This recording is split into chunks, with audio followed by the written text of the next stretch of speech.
Senator Amy Marcos, isang mangga or kampiyon na mangga. Inamin po mismo yan ni Direk Daryl Yap. Iboboto nyo ba si Senador Amy Marcos? O ito po sa post po ni Direk Daryl Yap ha. Okay, dito po tayo sa huling post niya. Para sa pinakamatalinong kandidato, para sa pinaka nagtrabaho sa Senado, pinaka talaga ha. Ibig sabihin yung iba pala ay hindi masyadong nagtatrabaho. Kapatid ni Bongbong, dito po ako nag-react po dito. Nandito po yung political tactics po talaga ni Senador Amy Marcos at itong si Direk Daryl Yap. Grabe makapag-promote. Sana Kapatid ni Bongbong. Siyempre, kung ikaw supporters o ikaw loyalist, pwedeng iboto mo si Senator Amy Marcos. Kapatid ng ano yan, loyalist ka nga, di ba? Paano hindi mo suportahan? Kaibigan ni Inday. Sa nakikita ko po dito, gustong makakuha ng suporta sa mga loyalist at the same time, gustong makakuha ng suporta sa mga DDS. Kaibigan ni Inday, kapatid ni Bongbong. Ano, sa mga DDS, iboboto nyo ba? Balita ko sa mga loyalist, may iba dyan, galit din sa kanya dahil daw ay kumukontra daw kay Pangulong Bongbong Marcos. Political tactics. Yan lang yung sinasabi ko palagi. Ang pinakamahusay na mangga. Walang ibang ginamit kundi ang utak. Wala bang ibang ginamit? Direk Daryl Yap, ayusin mo yung mga post mo. Huwag mo direktahin mo na kung ano yung ginamit o sino yung ginamit. Walang ibang ginamit kundi ang puso. Ang tanong, sino yung ginamit? Senator Amy Marcos, again and again, karamihan nagsabi, never again. Marcos pa rin yan. Mas pipiliin niya yung kadugo niya. Mas kakampihan niya yung ading niya. Sa politics, syempre, alam niya at alam ng karamihan na malaki ang bilang ng supporters ng mga Duterte. Mula noon hanggang ngayon, nakita nyo naman sa mga survey. Hindi lang yan, may pakali survey pong mga vlogger ngayon, nakalive pa, walang edit. Ganun pa rin. Duterte ang hinahanap ng mga tao. Kaya, kung kayang kumuha ng boto galing sa mga Duterte, gagawin nila yan.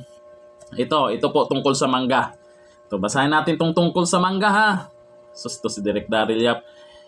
Sa bagay, kailangan niyang i-push yan si Senator Amy Marcos.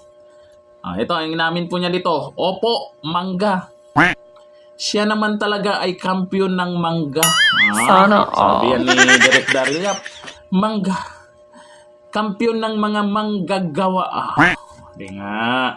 Yun nga yung issue ngayon, yung kampiyon ng mga mangga. Meron kaming vlogger na kilala na talagang pinupush ngayon na tanggalin yung provincial rate. Bakit tahimik po si Senator Amy Marcos tungkol dyan?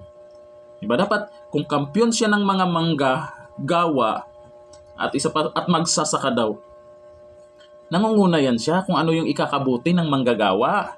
Kampiyon nga Diba? Kampiyon nga. Diba? Kampiyon. Siya ang manggagamot sa mga sugat nila. Di nga. Sa kanyang mga batas, manggagaling ang lakas niya. Sa serbisyo at walang patumangga. Kaya siya ay isang kaibigan sa agila. Yan ang pinupost nyo. Kaibigan. Diba? Kaibigan. Pero, di natin alam. Karamihan kasi talagang ayaw na sa mga Marcos.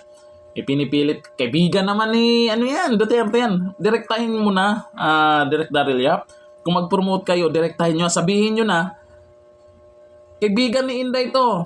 Mga DDS, iboto nyo si Amy Marcos. Direkta na, hindi magpadami-dami pang mga plak. Alam na natin yung ibig nyo sabihin.